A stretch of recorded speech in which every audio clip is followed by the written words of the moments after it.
सिसे ngagi right time ni ko nga da pija bagi chap chaba adagi sasan na kari gumam ta manghan da ba adum sidadi magi makhok libali da bagi tre loi chare etni na mana masing chaba na si loi chara ni sigi sang je huji kakpa yara bani sumain ka adui ni ngagi sangi hamengi iroigi sagolgi khuding mak pija ba yare sida mayam aduna masina pise ai mayam gi khalaga itu mayam yengbiro mayam kakhraba matung yenge habdo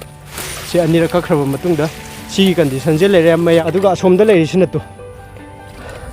आइना मयाम की खल्लगा लीनबना खाक्चबनी को सोंगगा लेरिसिंग जे मयाम तो मरिंगी ताओना video अंख इन सेमगिबदो अदुदा कखरबदो अदुगी कखरब मतुंगदा चोंखलकपनेबो को सिजे तो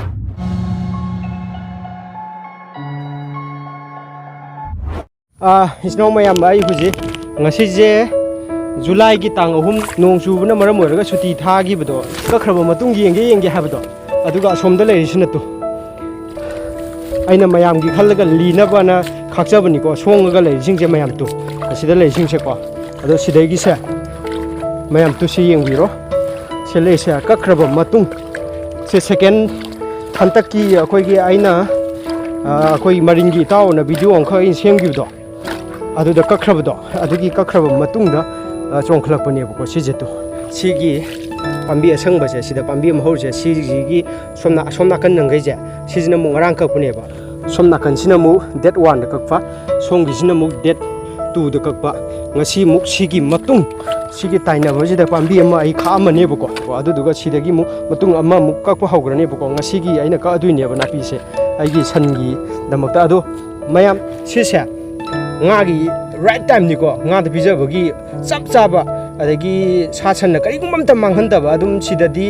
magi makhok libali da bagi kaino leitre loi chare etni na mana masing chaba na si loi chara ni sigi sang je huji kakpa yara bani mayam adu aina sida pambi am khak khakchari je mayam ayu char ke ko mayam sini ko matang yaudre bani to sigi matang yauda ba si aina ngarang ka khibeni ko songi sina ngahan sigi somna kan sina mu ngasi gi musi pareng je mu kakthar ka duini bu sumaina ka aduini ngagi sangi hamengi iroigi sagolgi khuding mak pija ba yare sida mayam aduna masina pise ai mayam gi khalaga itu mayam yengbiro mayam sangna urise somna kan mayam urise yengbiyo ko to awang ba leiri se ase aina khaini ko mayam gi khalaga se lat ni yengbagi ko yam wang da mon ma ai gi lep ki mathak ngata ni somdagi khwadi wang se lep ani gi mathak le ramani ado kakhraba matung da chongkhlak do mayam ai ujarage yam yengmina se ko ai gi asomda chijina matai da thabdu ne ko farm gi koi bada aina thabdu ne da se mayam urje huji se urse to sise sida laide ko yang wang ba ne huji si right time ni ko kakpagi mayam sigi matam sida aduga aina san yam da ni aina sumaina nauna dum ko tharaga bijara bane to sijina ne aina ka hauda ba si ani je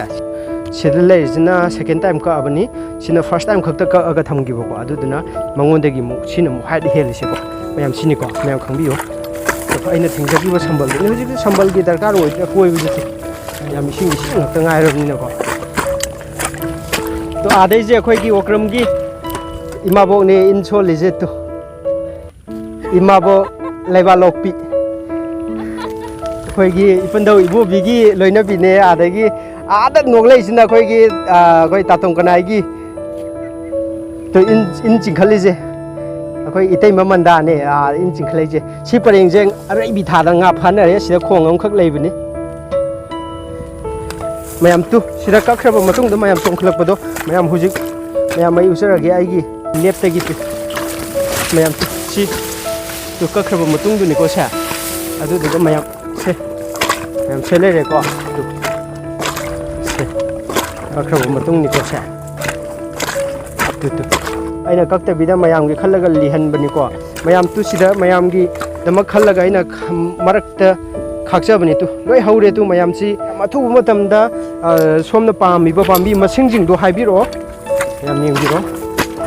lei tu sida gi se aina mayam gi khallaga aina khakcha bani ko mayam ning biro tu sidai se makhong sida kakthalani du ko pambi ani ahum di loi tho abane ba ado mayam si je aina mayam gi damak khallaga khakchari ni ko ado mayam huji demand tawbiro mayam gi apamba pambi masing haibiro aina ngasai sangjan bada yam niemaga mandra yam yengbiu नेमबनीको अइन जंगलीजे मैम तो खाई नेमबनी तो नेमबनी सोंगी अस अवांगबदुदी मरक्ता संगबु तनबु तल्ले सी मरक्ता कईसा सिजना कईगिनो हाइबदा पांबीसे मयामगी demand लापु मतमदा अइना पीबा ngमहौद्रगदी अना खदलगा आइजे सिजे सुमाइना तौजबनिको सी कखरबा मतुंगनिको मयाम यमिना सिको तो कखरबा मतुंगदनिको तो सिलेरे सी लोई कखरबा मतुंग ngakतनि सिदा लेजे परंग जाना आबु लेजेको इदि नेक्स्ट ईयर दे रेड नेफियर सु तोरकदुइनि मयाम आइगी ओइना तोंगाना आई पांबी गी आई खाक्सरिनि से लेबिसे नापी जे मरांग कायरबनिना हुप काजे फानबिद्रे तो मयाम से लेजे तो हुप ngатनिको मयाम तो मयाम कयाम वांगगी यंबिरो तो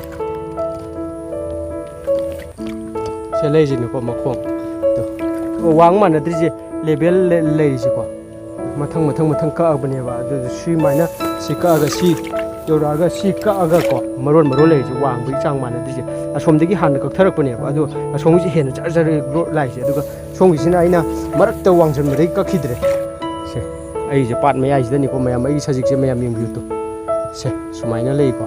मयाम दुना इसिंग चावगेरा इकंग थोकेरा सजिक अवाबदी हे कangleichaगिदमक्ते सजिक अवाब लेते मयाम आइगी नेलसे मयाम सब्सक्राइब तौसनबिदबसिंगदो सब्सक्राइब तौसनबिरो मयाम थागचरागे